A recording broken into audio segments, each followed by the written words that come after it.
وعلیکم السلام ورحمۃ اللہ۔ پہلا سوال مسٹر اللہ دیتا ظفر صاحب ایسٹ لندن سے ہیں، یہ ایم ایس سی ان میتھمیٹک ہیں اور اس وقت والتھم اسٹرو میں پڑھاتے ہیں۔ کہاں؟ والتھم اسٹرو میں جی، اور ایک اسکول کے گورنرز بھی ہیں اور مسلم فیملیز ایسوسیشن آف والتھم اسٹرو کے صدر ہیں۔ میں اب اللہ دیتا صاحب سے درخواست کرتا ہوں۔ السلام علیکم۔ وعلیکم السلام ورحمۃ اللہ۔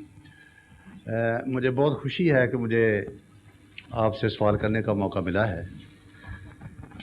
تو میرا یہ سوال ہے کہ میرے خیال میں تمام دنیا کے مسلمانوں کا یہ فرض ہے اور مقصد ہونا چاہیے کہ آپس میں اتحاد اور اتفاق پیدا کرے، لیکن میں سمجھتا ہوں کہ بہت افسوس ہے کہ صدیاں گزر گئی ہیں لیکن اتفاق اور اتحاد پیدا نہیں ہو سکا، جس کی وجہ سے نہ ہم مسلمان دنیا میں زیادہ ترقی کر سکے ہیں اور نہ ہم اپنے آپ کو مضبوط بنا سکے ہیں۔ تو میرا یہ سوال ہے کہ حضور پاک کے زمانے سے بھی صدیاں گزر گئی ہیں کہ اس وقت بھی مسلمان آپس میں اتفاق پیدا نہ کر سکے، ایک دوسرے کے خلاف لڑتے رہے، ایک دوسرے کو شہید کرتے رہے، بڑے بڑے لیڈر شہید ہو گئے، بڑے بڑے اچھے جو تھے لیڈر وہ آپس میں لڑ کر ایک دوسرے کو ختم کر دیا۔ تو میرا سوال یہ ہے کہ کیا اس بے اتفاقی کی کون سی وجوہات ہیں اور کیا آئندہ آپس میں اتفاق ہونے کا یا مسلمانوں کی ترقی کرنے کا کوئی امکان ہے؟ آپ اور آپ کی جماعت اس سلسلے میں پہلے کیا کوششیں کی ہیں، کیا کوششیں کر رہے ہیں اور آئندہ کیا کوششیں کریں گے؟ اور میں جواب دیتا ہوں، تشریف رکھیے۔ شکریہ۔ ماشاءاللہ بڑی اچھی بات سوجھی آپ کو اور بڑی حکمت سے آپ نے سوال کیا ہے، بڑا معقول ہے، اس میں کوئی کسی قسم کا نہ تعصب ہے نہ کوئی اعتراض کی خاطر، بلکہ گہرا فلسفہ ہے جسے سمجھنے کی کوشش آپ فرما رہے ہیں۔ اختلاف کی وجہ دو طرح سے ہوا کرتی ہے۔ ایک اختلاف ہوتا ہے تقویٰ کے نتیجے میں، خدا کے خوف کے نتیجے میں، اور وہ اختلاف ایک مومن کی زندگی کا لازمی حصہ ہے، اس سے مفر کوئی نہیں۔ اگر وہ اختلاف نہ ہو تو گناہ ہے یہ،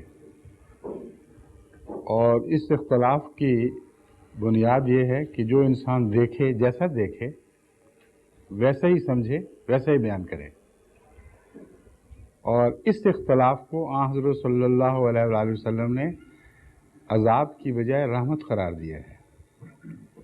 آپ نے فرمایا اختلاف امتی رحمتن، میری امت کا اختلاف رحمت ہے،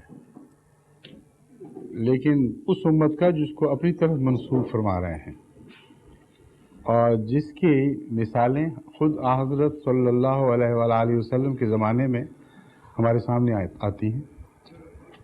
آپ کے عزیز ترین صحابہ میں بھی اختلاف ہوتا تھا، لیکن وہ اختلاف اول تعصب سے پاک تھا، اس کے نتیجے میں فساد نہیں ہوا کبھی۔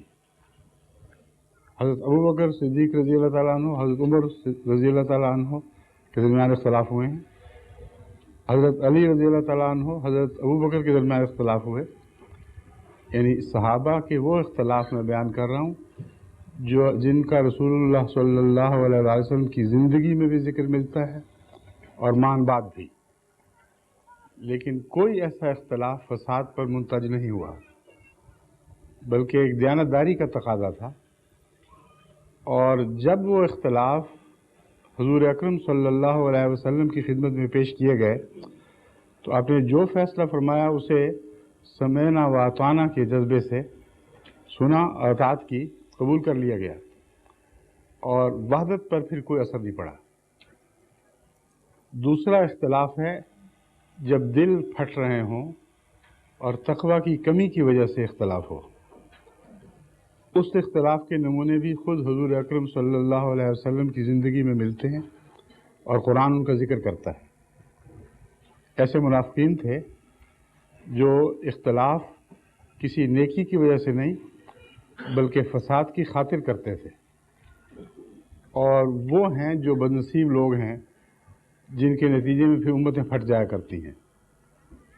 پہلے دور میں خلافت راشدہ کے زمانے تک الا ماشاء اللہ اکثریت ان لوگوں کی غالب رہی جو نیکی کی وجہ سے اختلاف کرتے تھے۔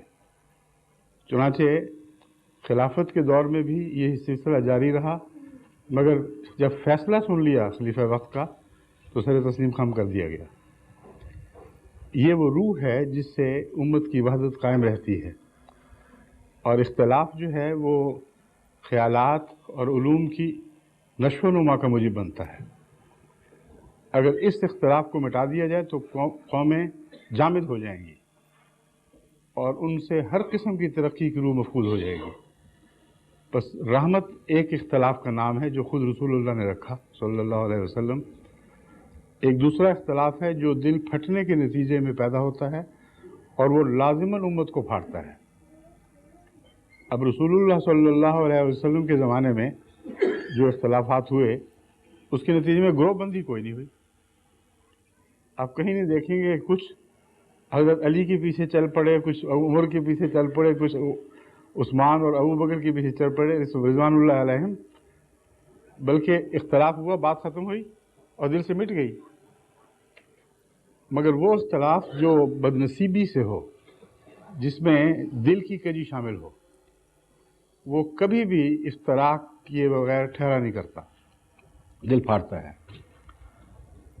یہ دور جو ہے یہ بات کا دور ہے، لیکن اس میں بھی شروع میں ہمیں یہ حق نہیں کہ ہر ایک پر بدنیتی کا الزام لگائیں، کیونکہ اس میں بھی پھر بعض اختلاف ایسے ہیں جن میں تقویٰ کی بو آتی ہے، اور تقویٰ کی وجہ سے بھی اختلاف ہے، لیکن وہ فتنہ و فساد پر منتج نہیں ہوا۔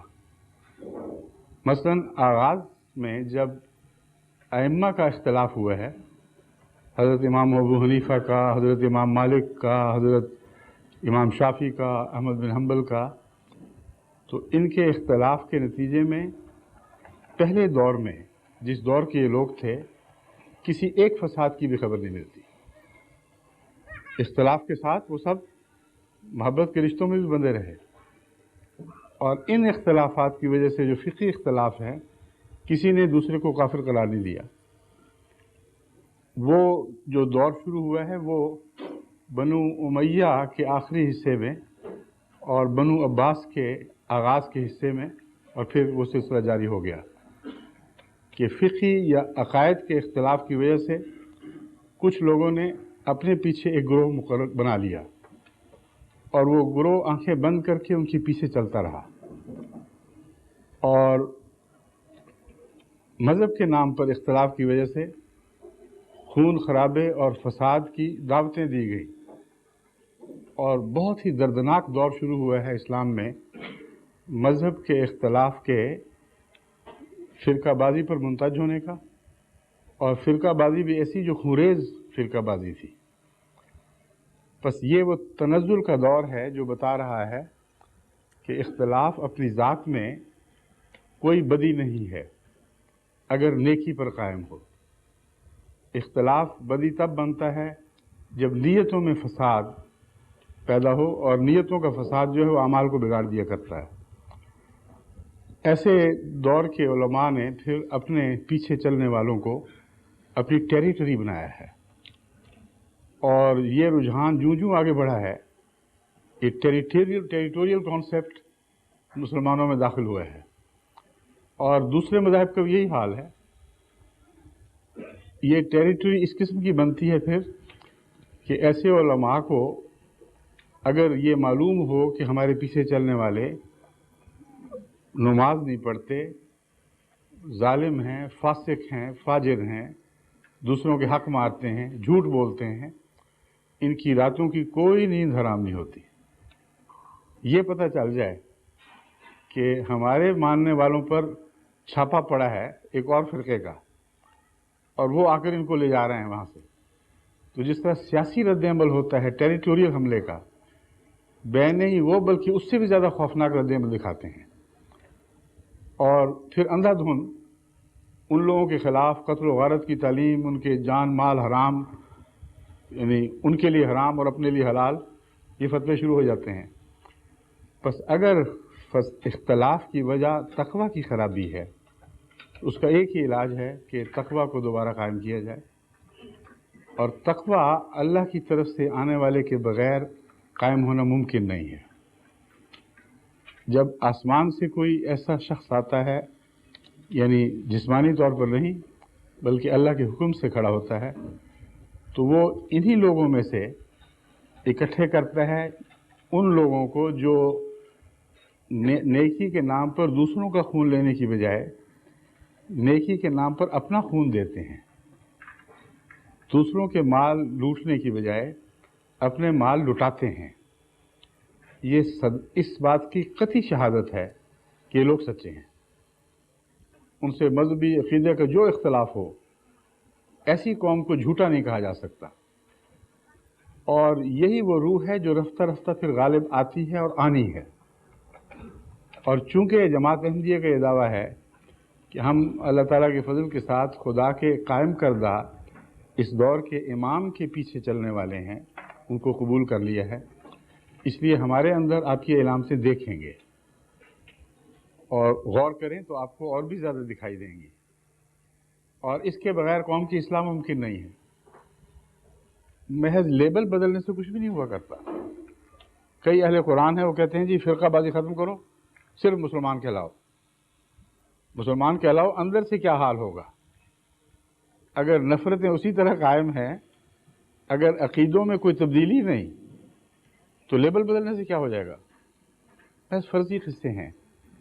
ایک ہی نسخہ ہے جو ازل سے کامیاب رہا ہے، وہ یہ کہ اللہ تعالیٰ اپنی طرف سے کسی کو بھیجے۔ اگر کوئی امت آخری ان معنوں میں ہو کہ اس کی شریعت ہمیشہ ہمیشہ کے لیے قائم کر دی گئی، اگر کوئی رسول ایسا آ چکا ہو کہ جس کے بعد کوئی اس کے ایک لفظ، ایک نقطے کو بھی تبدیل نہیں کر سکتا، تو پھر لازماً یہ سلسلہ امتی نبی سے شروع ہو سکتا ہے، اس کے بغیر ممکن نہیں۔ یہی ہمارا عقیدہ ہے۔ ہم کوشش کر رہے ہیں، قربانیاں دے رہے ہیں، اور رفتہ رفتہ ہم تمام ملکوں میں ایک انقلاب برپا کر رہے ہیں اور ایسی جماعت پیدا کر رہے ہیں جو اسلام کے نام پر قربانیاں دے رہی ہے اور اسلام کے نام پر اس عالمی اجتماع کو وسیع تر کر رہی ہے۔ جزاکم اللہ، شکریہ۔